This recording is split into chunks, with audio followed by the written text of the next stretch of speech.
Tiago capítulo 4, a partir do versículo 1. De onde procedem guerras e contendas que há entre vós? De onde, senão dos prazeres que militam na vossa carne? Cobiçais e nada tendes, matais e invejais e nada podeis obter. Viveis a lutar e a fazer guerras, nada tendes, porque não pedis. Pedis e não recebeis, porque pedis mal, para esbanjardes em vossos prazeres. Infiéis, não compreendeis que a amizade do mundo é inimiga de Deus? Aquele, pois, que quiser ser amigo do mundo, constituiu-se inimigo de Deus. Ou supondes que em vão afirma a Escritura, é com ciúme que por nós anseia o Espírito que Ele faz habitar em nós? Antes, Ele dá maior graça, pelo que diz, Deus resiste aos soberbos, mas dá graça aos humildes. Sujeitai-vos, portanto, a Deus, mas resisti ao diabo, e ele fugirá de vós. Chegai-vos a Deus, e ele se chegará a vós outros. Purificai as mãos, pecadores, e vós que sois de ânimo dobre, limpai o coração. Afligi-vos, lamentai e chorai. Converta-se o vosso riso em pranto e a vossa alegria em tristeza. Humilhai-vos na presença do Senhor e Ele vos exaltará. Esse é um daqueles textos das Escrituras muito duro. Quando a gente lê esse texto, a gente já pressupõe durante a leitura que explicitamente o Senhor está nos corrigindo.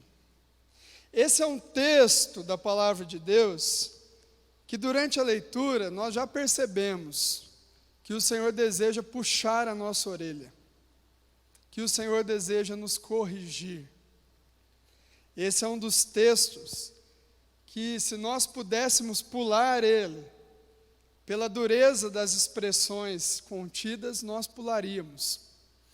Esse é um dos textos que, se nós pregadores pudéssemos não pregar sobre ele, não pregaríamos. Mas textos assim é para chamar a nossa atenção. Amém? Palavra dura, instruções pontuais, precisas, mas para confrontar o meu e o seu caráter nessa noite. Esse ano Deus colocou no nosso coração uma proposta de tema para caminharmos durante todo o ano, 2020, tempo de semear. Tempo de semear. Um tema que nos desafia, um tema que requer que nós, que haja mobilização em nós, que nós saiamos do nosso lugar para semear. É um tema que faz com que nós saiamos da nossa zona de conforto espiritual. Semear é um desafio.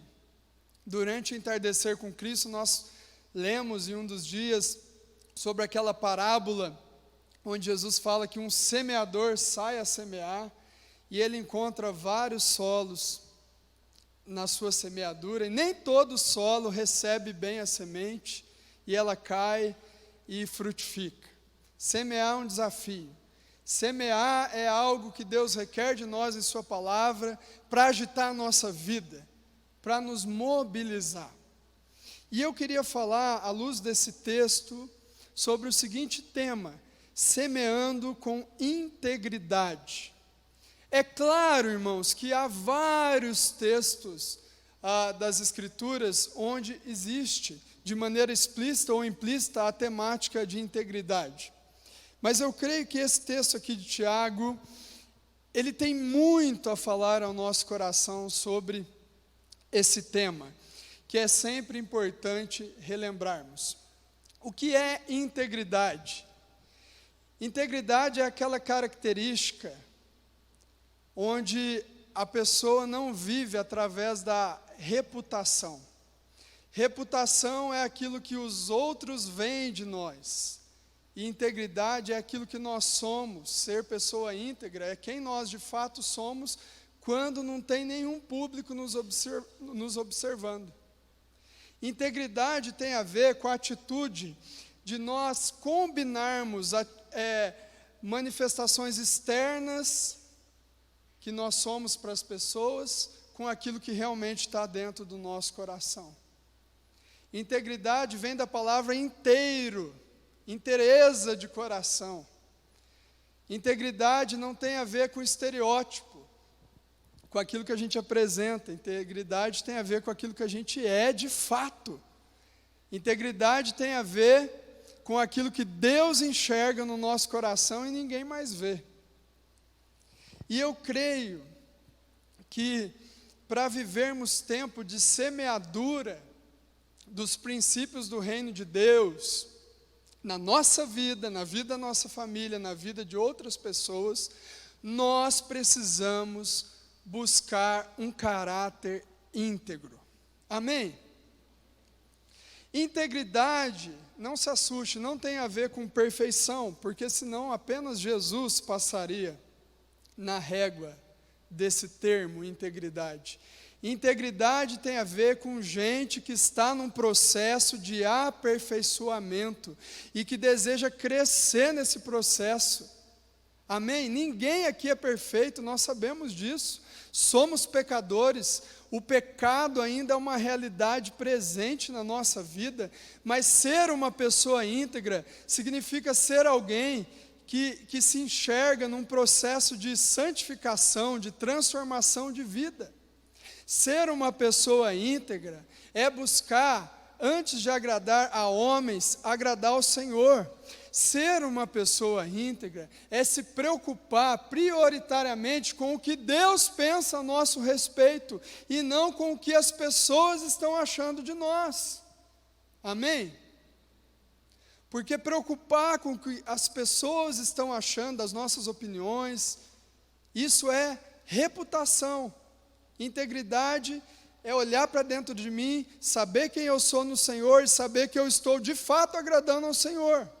É saber com que aquilo que eu apresento externamente, os meus bons modos, o meu linguajar, às vezes polido, tem a ver com o meu coração. Integridade significa que quando eu levanto as mãos na hora do louvor, isso não é apenas uma expressão externa e corporal de adoração, mas é uma atitude que flui de dentro de mim. Isso é integridade. É o que está lá dentro de nós, no mais profundo do nosso ser. É o que Deus sonda, é o que Deus reconhece, é o que Deus requer. E nós precisamos desse atributo, dessa qualidade, para vivermos um tempo de semeadura na nossa vida e na vida de pessoas que Deus coloca ao longo da nossa história.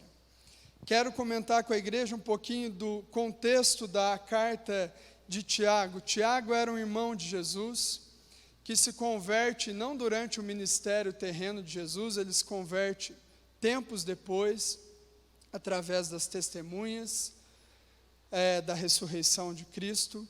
Tiago foi líder do concílio da igreja em Jerusalém, foi um grande homem de Deus. Tiago era um pastor, preocupado com a vida da igreja. Por isso que quando a gente lê o livro de Tiago, nós vamos perceber que é um livro muito prático, é uma carta muito prática. São instruções que nós lemos e o que elas requerem de nós é meio óbvio. Não é muito complicado de entender, não. Tiago, como dizem muitos comentaristas e teólogos, ele é mais um pregador do que um autor de livros, um autor de carta. O livro de Tiago é o livro paralelo ao livro de Provérbios, lá do Antigo Testamento. muitas instruções que nós vamos encontrar nessa carta. Eu estou falando livro, mas é carta, irmãos. Nessa carta, nós vamos nos lembrar de instruções práticas de sabedoria lá do livro de Provérbios. Porque a intenção de Tiago é dar dicas práticas, correções práticas para a vida da igreja. Tiago está preocupado com a vida cotidiana da igreja. Ele está preocupado com o testemunho da igreja. Ele está preocupado com que a igreja não pareça ser igreja, mas seja igreja de fato. Seja igreja de dentro para fora. A preocupação de Tiago é que a igreja não aparente ser uma igreja, mas ela viva o que de fato é ser igreja segundo a palavra de Deus e segundo a vida do Senhor da igreja. Essa preocupação dessa carta, correções práticas, que a igreja viva aquilo que ela prega. Essa é a preocupação dessa carta. E o primeiro princípio, à luz desse texto, para semearmos com integridade, é esse, que eu vejo muito evidente aqui, já no comecinho dos versículos que nós lemos aqui, no capítulo 4. Vamos ler? Reconhecendo a dinâmica do pecado. Nós lemos um trecho que começa com uma pergunta: de onde procedem guerras e contendas que há entre vós? Já ouviu falar de pergunta retórica? Na própria pergunta nós vamos encontrar a resposta. De onde, senão dos prazeres que militam na vossa carne? Cobiçais e nada tendes, matais e invejais e nada podeis obter. Viveis a lutar e a fazer guerras. Tiago escreve no meio da cultura romana, e para a cultura romana, guerra não era apenas um momento da história, guerra era um estilo de vida. E Tiago está dizendo para a sua igreja que a igreja está vivenciando num estilo de vida de guerra dentro da igreja. Se nós lermos o restante da carta, nós vamos perceber que dentro dessa igreja há guerras entre classes sociais, os mais ricos menosprezando os mais pobres, os vulneráveis, viúvas, órfãos, aqueles que não tinham comida, não estavam sendo atendidos pela igreja. Havia disputa entre as classes sociais, havia guerra, contenda dentro dessa igreja. Questões sérias a serem tratadas dentro dessa comunidade de fé. As pessoas se achavam mais umas do que as outras por aquilo que elas possuíam financeiramente. E isso estava dividindo a igreja. Na igreja que Tiago escreve, nós vamos lembrar daquele texto que fala que a fé sem obras ela é morta. Essa igreja se achava uma igreja cheia de fé no Evangelho, mas essa fé era teórica apenas. Essa fé não era colocada na prática. Deus está preocupado com essa igreja, Deus está preocupado com a igreja de hoje. Por isso que essa palavra chegou até nós. Só que a grande questão é, qual é a origem da fé sem obras, das disputas por questão de classe social, da guerra social que havia dentro dessa igreja? Qual é a origem de tudo de ruim que estava acontecendo na igreja para a qual Tiago escreve? A origem é muito simples, é o pecado. É o pecado. Mas Tiago, eu convido você a abrir a sua Bíblia, e depois nós vamos voltar para esse texto, em Tiago capítulo 1,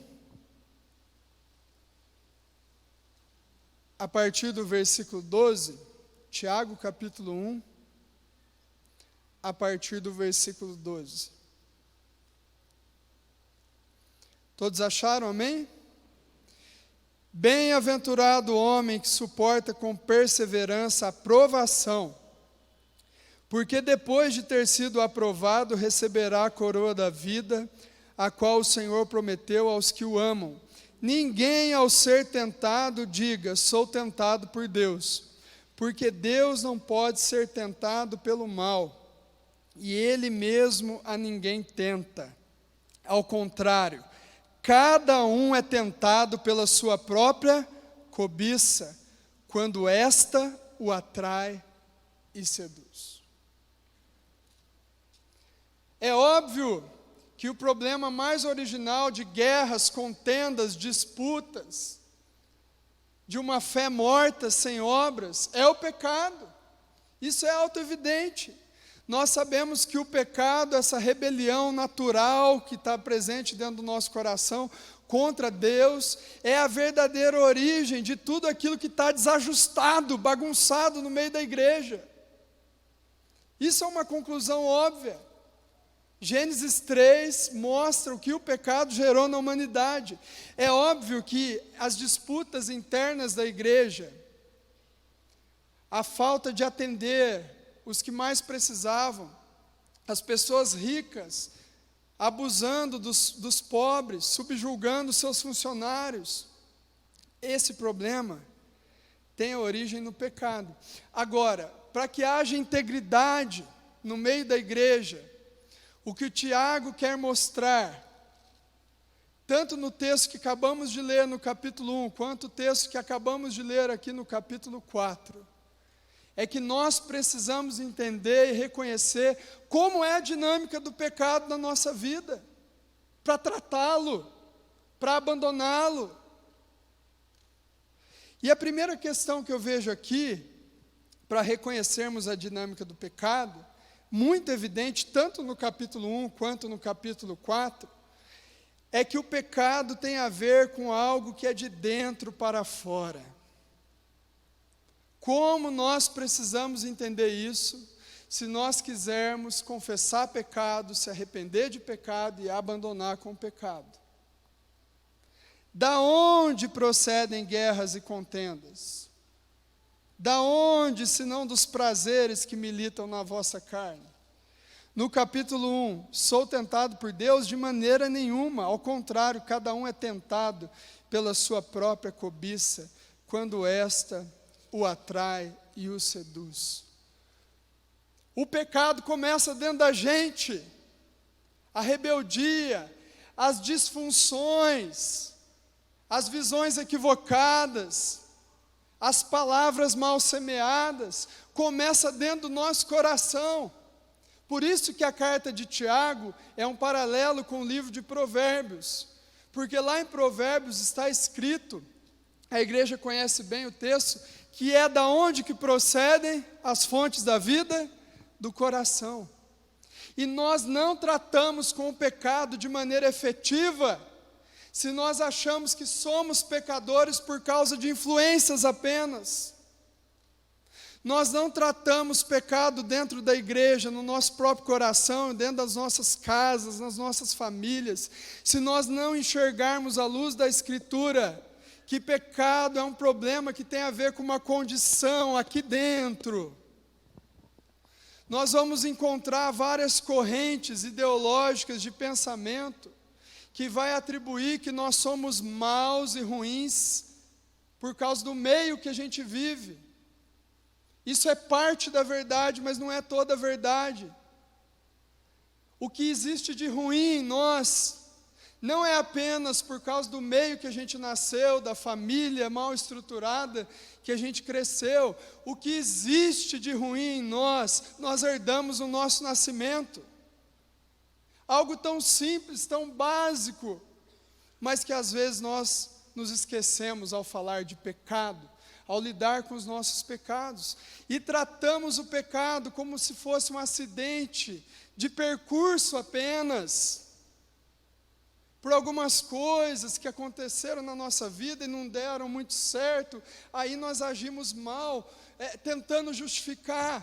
Tiago quer apertar a igreja, Tiago deseja purificar a igreja, e Tiago deseja mostrar para essa igreja, inspirado pelo Espírito Santo, que a igreja precisa encarar o pecado como um problema interno, senão não resolve. Senão não resolve. E no meio do texto aqui, versículo 4, volte seus olhos para a palavra, ele está sendo duro com a igreja. Infiéis, não compreendeis que a amizade do mundo é inimiga de Deus? E depois lá na frente, no versículo 7, ele vai mencionar o diabo. Nós precisamos entender que a dinâmica do pecado da nossa vida é o seguinte: são desejos que já estão aqui, mas que são potencializados pelo mundo e pelo diabo. Essa é a dinâmica do pecado. Precisamos entender isso claramente na minha e na sua vida, para sermos íntegros, para caminharmos em aperfeiçoamento, para caminharmos com Jesus de maneira autêntica, de todo o coração, semeando com integridade.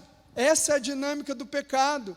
É algo que está dentro de mim, é uma cobiça que está dentro de mim, é um desvio dentro do meu caráter, potencializado pelo mundo e pelo diabo.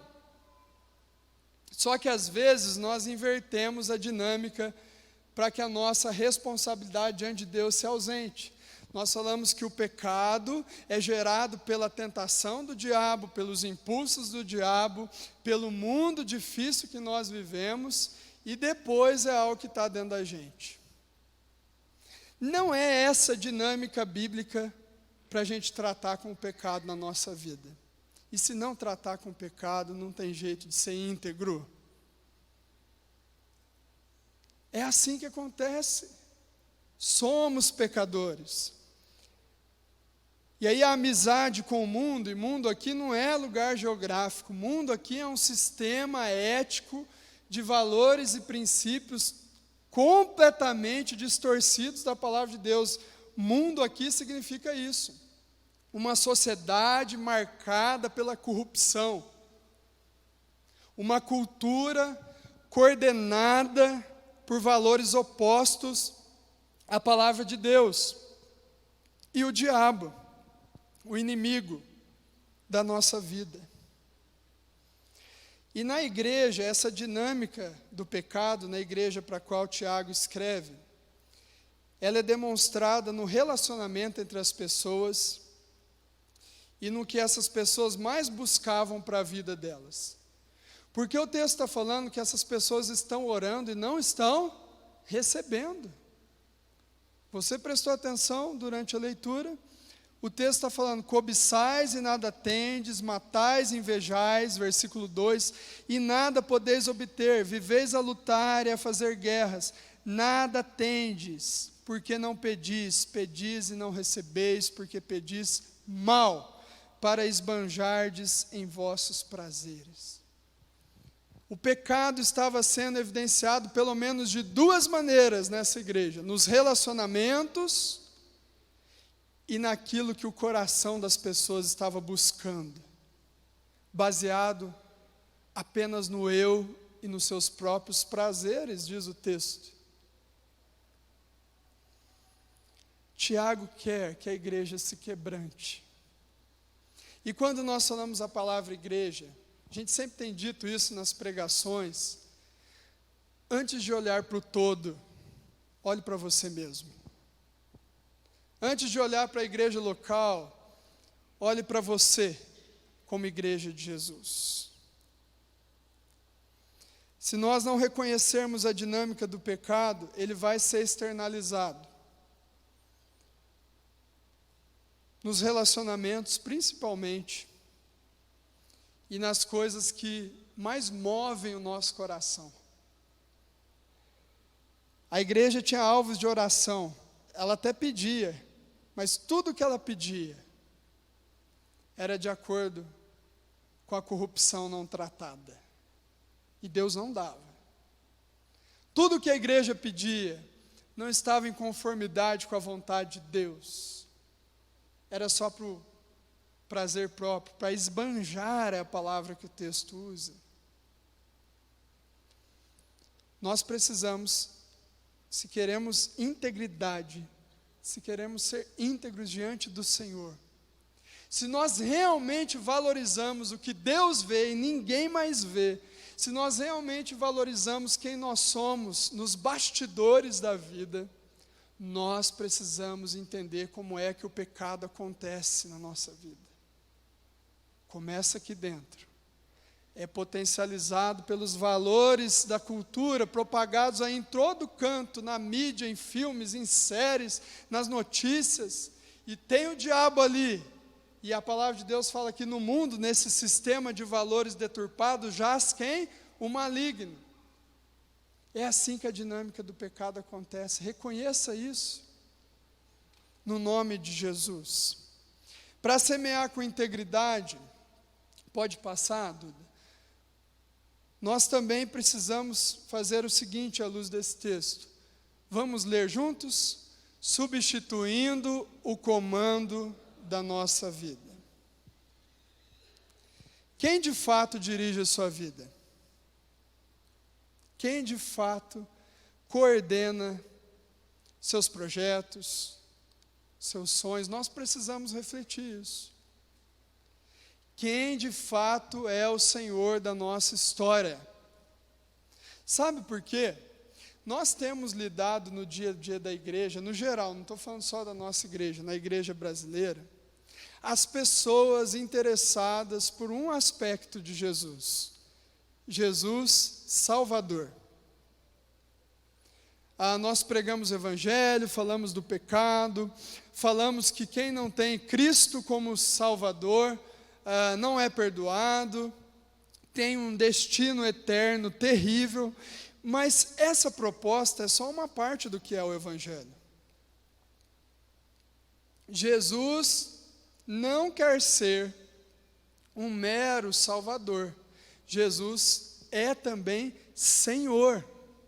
Senhor.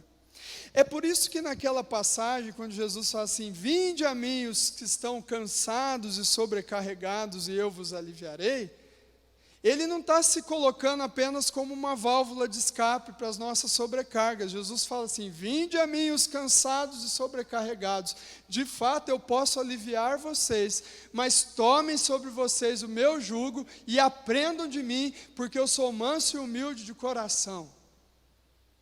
O meu jugo é suave, o meu fardo é leve. Jesus está falando de direção. Direção. Olha só, para o versículo 7 do capítulo 4, que nós lemos. A partir disso, do entendimento de como o pecado acontece na vida do crente, versículo 7. Sujeitai-vos, portanto, a Deus, mas resisti ao diabo, e ele fugirá de vós. Chegai-vos a Deus, e ele se achegará a vós outros. Purificai as mãos, pecadores, e vós que sois de ânimo dobre, que significa inconstante, limpai o coração. Sujeitai-vos. A palavra sujeitar tem a ver com tornar-se sujeito a alguém, dependente, obediente. E logo em seguida, no versículo 8, tem a palavra chegai-vos, que pressupõe aproximação. Não existe integridade se o Senhor não estiver na sala de controle da nossa história.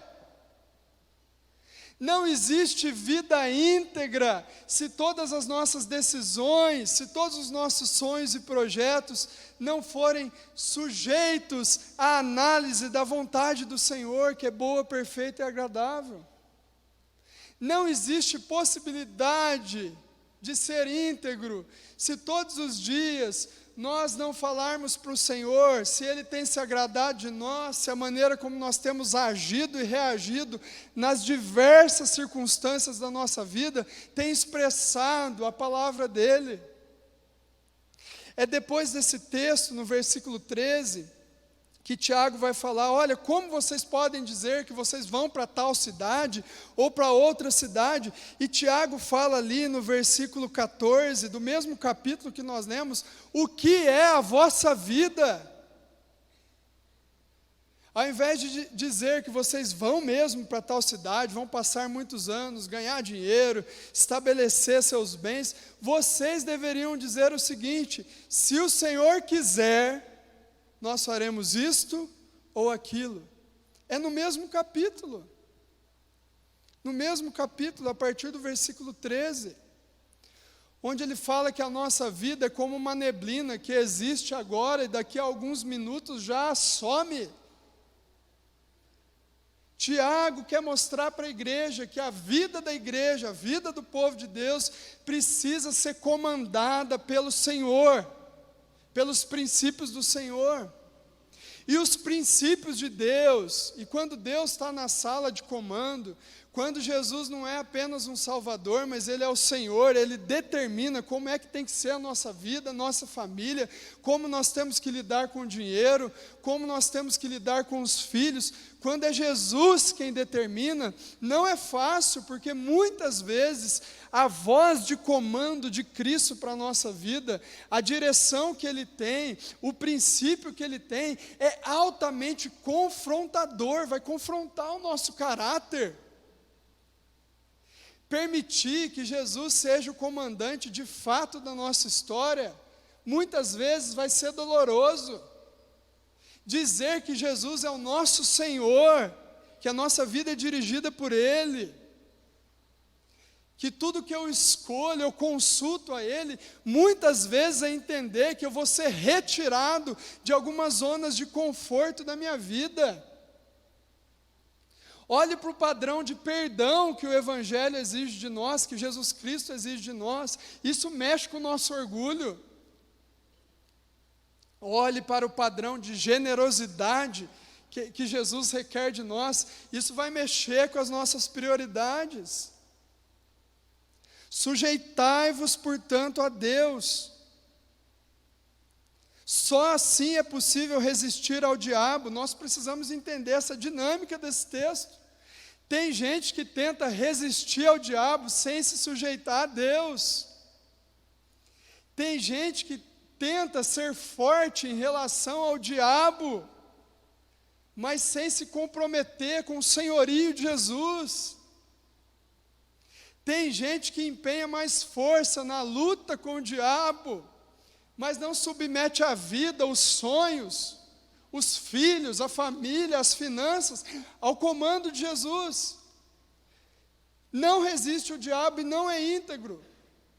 Se a gente não pegar toda a nossa história, isso tem que ser uma atitude diária, e submeter a nossa vida como um todo, àquilo que Jesus determina,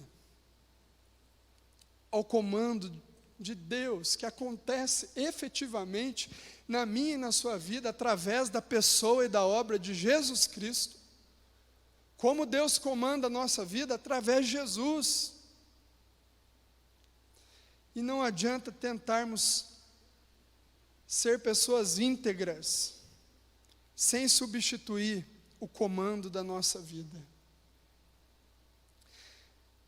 Se eu mesmo for o árbitro do meu coração, para cada decisão, só Deus sabe que desfecho teria minha vida, e com você não é diferente. Se você fosse o árbitro único da sua vida, só Deus sabe aonde você estaria agora. Talvez não aqui, ouvindo a palavra do Senhor. Precisamos, irmãos, substituir o comando. Muitas vezes, o Nava falou sobre a questão de entrega, no início do culto. Nós entregamos algumas coisas para Jesus tratar, comandar, direcionar, mas depois, pouquinho tempo depois, nós tomamos de volta. Nós entregamos: Senhor, comanda isso na minha vida, eu entrego essa situação para o Senhor, eu levo essa causa diante do Senhor, eu não sei lidar com isso, mas o Senhor sabe. A gente entrega com uma mão e com a outra mão a gente apanha de volta. Porque muitas vezes nós achamos de maneira equivocada que nós conseguimos coordenar a nossa vida melhor do que o Senhor Jesus. Que nós podemos decidir e tomar decisões a partir daquilo que nós mesmos achamos bom e correto para o nosso próprio nariz, para a nossa própria vida. A maior dificuldade do crente é deixar que Jesus comande de fato, que Jesus predetermine de fato como as coisas devem ser. Foi isso que o diabo disse lá para Eva em Gênesis 3. Ele disse assim: é assim que Deus diz? Eu, porém, vos digo. Não precisa ser desse jeito. Isso continua acontecendo na nossa vida. Eu creio que essa entrega para que Jesus comande, para que Jesus dirija, não é algo só para aquele dia da conversão. Todos os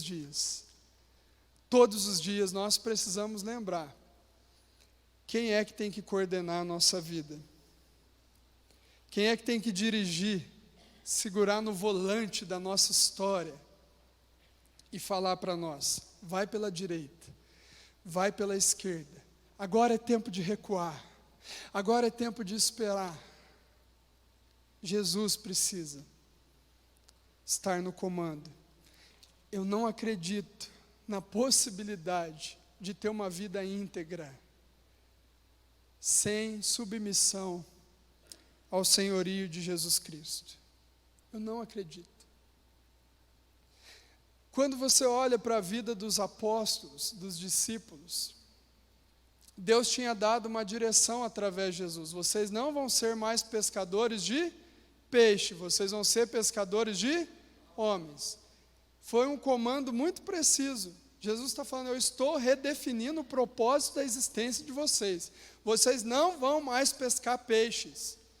Agora vocês vão se envolver com o reino de Deus e vão pescar homens. Aí Jesus é crucificado, é apanhado pelos soldados romanos, torturado, crucificado. E o que acontece com esses homens? Eles desistem de viver o propósito de Jesus. Ah não, Jesus falou para a gente agir dessa maneira e para a nossa vida ter esse propósito, mas Jesus, Ele foi preso. Vamos voltar a fazer o que nós fazíamos antes.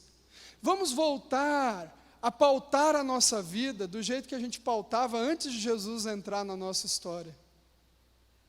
E aí Jesus vem, mais uma vez, se apresenta vivo de uma maneira incontestável, chama Pedro num canto, e ele pergunta para Pedro por 3 vezes: Pedro, você me ama? Pedro, você me ama? Pedro, você me ama? Então por que é que você não está fazendo o que eu comandei?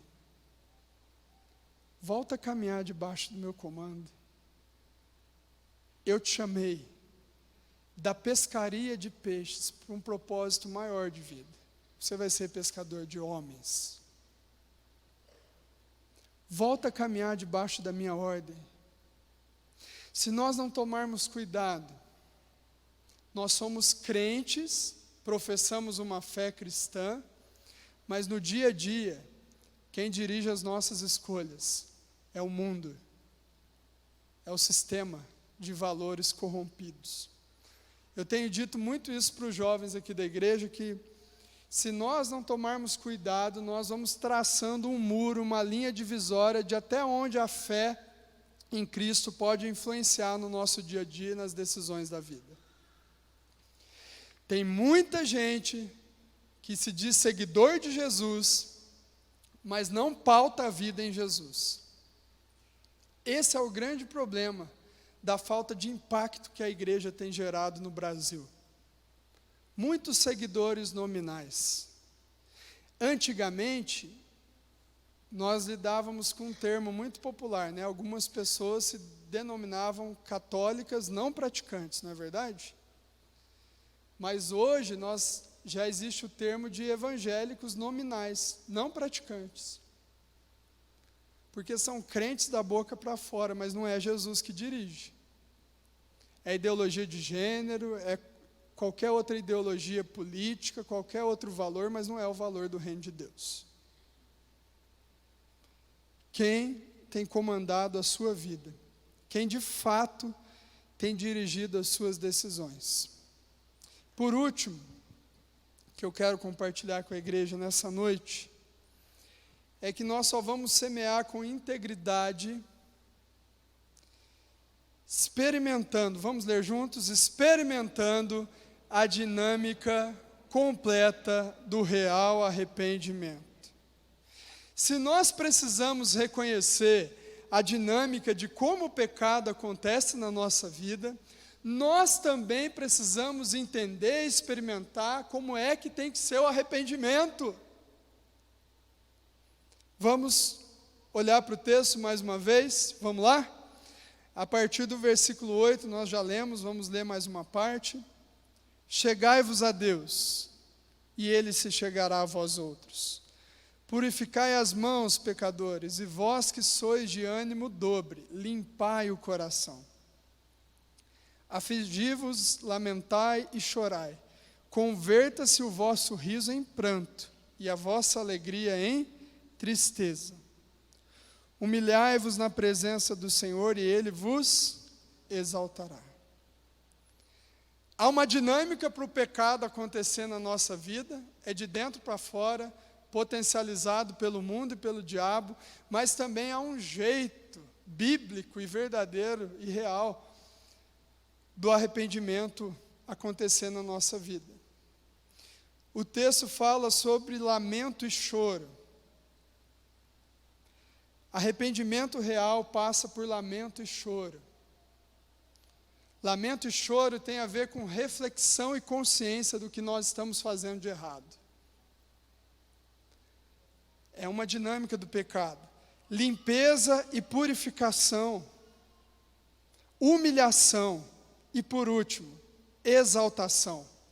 Humilhai-vos na presença do Senhor, e Ele vos exaltará. Exaltar aqui tem a ver com reerguer, restauração que Deus realiza na vida daquele que cai em pecado. Há um processo santo, verdadeiro, para arrependimento. Eu me lembro que uma vez aqui na igreja nós tivemos que disciplinar um jovem. E o pastor Júnior, que foi pastor aqui durante muitos anos, quem conhece ele, pelo menos eu conheci de perto, sabe que era difícil ver ele bravo. Ele era muito brincalhão, muito de fazer piada, mas nós estávamos num processo de disciplina com um jovem, e eu posso falar isso aqui, esse jovem me autoriza.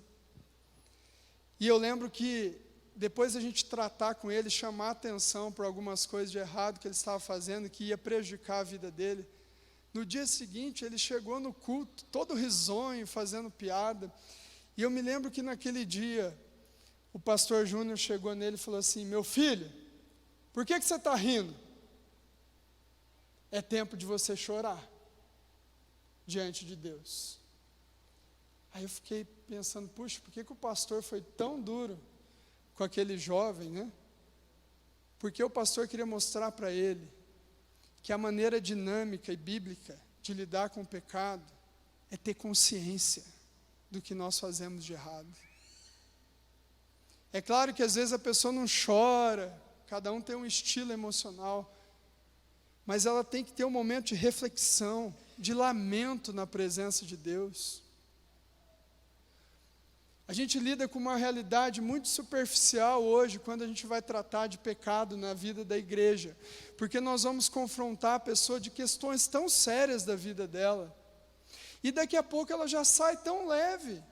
É claro que a palavra de Deus não está dizendo aqui nesse texto que nós temos que caminhar sobre o peso da culpa, não é isso, irmãos. Mas é aquela tristeza, é aquele lamento que produz consciência e reflexão, de que aquilo que eu tenho feito não agrada ao Senhor, feriu o coração de Deus. Eu não me esqueço, em uma das aulas de grego lá do seminário, quando nosso professor de teologia bíblica do Novo Testamento estava explicando sobre como acontece essa tristeza. E ele explicou o seguinte, à luz de um texto do Evangelho de João, não vou me recordar do texto, mas eu lembro do conceito. Ele falou que a gente chora quando a gente peca, porque o Espírito Santo de Deus que habita em nós comunica para o meu e para o seu coração a tristeza de Deus em relação àquilo que nós fazemos de errado. E nós choramos. Há uma dinâmica para o pecado e para a consumação do pecado. Uma dinâmica maligna. Mas há uma dinâmica divina para o arrependimento real. Lamento, choro, que tem a ver com reflexão, refletir o que fez ou o que deixou de fazer, consciência. Limpeza e purificação que o Espírito Santo faz, são as palavras do texto, não são minhas. Humilhação, humilhação na presença de Jesus. Aquele sentimento de que eu não sou digno por mim mesmo, ao olhar para a minha consciência, ao sondar o meu coração, é algo saudável, desde que esse sentimento seja levado até Jesus. Eu não estou falando nenhuma heresia, irmãos. Total respaldo bíblico para isso. Humilhação, para então haver uma restauração. Porque aquela pessoa, aquele crente que lamenta e chora pelos seus pecados, que se humilha na presença de Deus, que vive a dinâmica completa do real arrependimento, quando Deus restaurar, quando Deus levanta uma pessoa assim, essa pessoa é reerguida de um jeito muito mais forte do que ela era antes. Porque ela tratou com o pecado, tratou com a mazela do coração, do jeito que Deus quer. Nós não temos o direito de tentar tratar os nossos pecados por outro caminho que não seja a dinâmica bíblica. Tem que lamentar, tem que chorar por causa de pecado, tem que se humilhar, para que o Espírito Santo de Deus, através de Jesus Cristo, te exalte no nome de Jesus. Sem esse quebrantamento, como ser íntegro? Alguém aqui pode me dizer, sem esse quebrantamento, como ser íntegro diante de Deus? Sem essa humilhação saudável na presença de Jesus, como caminhar em integridade? Como caminhar em integridade? A minha oração é para que quando o Espírito Santo constranger o seu coração e apontar para você seus desvios, as correções necessárias, que você sinta internamente aquele pesar, aquele lamento, mas não para condenação, para restauração, no nome de Jesus. A disciplina de Deus na vida da igreja não é para excluir as pessoas, é para restaurar as pessoas.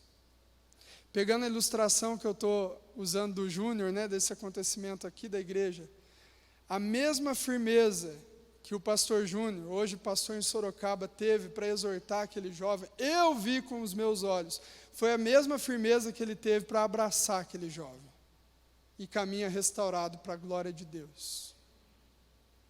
Mas tem que ter lamento, tem que ter reflexão na presença do Senhor. Pecado não pode ser tratado como um acidente corriqueiro que não tem impacto no coração de Deus e nem na nossa vida. Se nós tratarmos assim, nós não vamos ser íntegros. Nós vamos viver de aparências. Nós vamos viver só de estereótipo. E Deus requer integridade. Deus deseja muito mais de nós. No nome de Jesus. Vamos nos colocar de pé? Quero convidar o Ministério de Louvor para cantar mais uma canção. Aquela última que nós cantamos. Pensa um pouquinho a respeito da palavra de Deus nessa noite, antes de nós orarmos, suplicarmos ao Senhor.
Nós vamos ter um tempo de oração aqui. Você que quer corresponder ao que Deus comunicou ao seu coração, em uma atitude simbólica de comprometimento, vem aqui para frente, nós vamos orar por você. Saia do seu lugar, abra o seu coração com Jesus. Eu quero ser mais íntegro diante do Senhor. Eu não quero viver de religiosidade, de aparência. É claro que é uma pregação que serve para toda igreja, mas se o Espírito Santo do Senhor te incomodou de uma maneira específica, vem para cá, é um memorial de compromisso. É você se lembrar que diante da palavra você diz: sim, Senhor, eu quero experimentar, eu quero viver uma vida de integridade diante do Senhor. Quero chamar os presbíteros para vir aqui à frente, orar por esses irmãos, nossa irmã Raquel, Sandra, irmãs do Ministério de Intercessão. Abraça as irmãs, ore por elas. Os presbíteros aqui orando com os nossos irmãos. Oh Senhor Jesus, obrigado pela Tua palavra, Senhor. Obrigado porque há oportunidade de recomeço na vida do crente, porque o Senhor é fiel, o Senhor nos ama. Existe recomeço para cada um de nós. Existe a possibilidade de caminhar com o Senhor com inteireza de coração, não de maneira parcial, não de maneira mecânica e religiosa. Existe a oportunidade, na graça do Senhor, de caminharmos de maneira íntegra. Senhor, o Senhor requer nosso coração por inteiro, e a minha oração é para que tudo aquilo que limita a nossa entrega ao Senhor seja resolvido hoje, no nome de Jesus, em arrependimento real. Senhor, que haja espaço para quebrantamento, para consciência daquilo que precisa ser corrigido, daquele choro, mas o choro que produz vida, no nome de Jesus. Oh Senhor, visita meus irmãos e irmãs aqui, cada um de nós, com arrependimento que acontece de dentro para fora. com um renovo, com um sopro novo que só pode vir através da ação do Espírito Santo, no nome de Jesus. Que nós saiamos daqui nessa noite impulsionados, reanimados, a caminhar na vereda reta, plana, que o Senhor tem para a nossa existência. Obrigado, Jesus, porque o Senhor nos renova, o Senhor nos corrige, porque ama. A correção é marca de amor, e que o seu amor nos invada, nos preencha, no nome de Jesus, e para a glória de Jesus. Amém. Vamos receber a bênção, irmãos? E agora, igreja, que a graça do nosso Senhor e Salvador Jesus Cristo, o amor sem limites que nos alcança mais uma vez, o amor do Pai, as virtudes, as consolações e o fruto do Espírito Santo repouse sobre cada um de nós, desde hoje até a segunda vinda de Jesus. Amém e amém.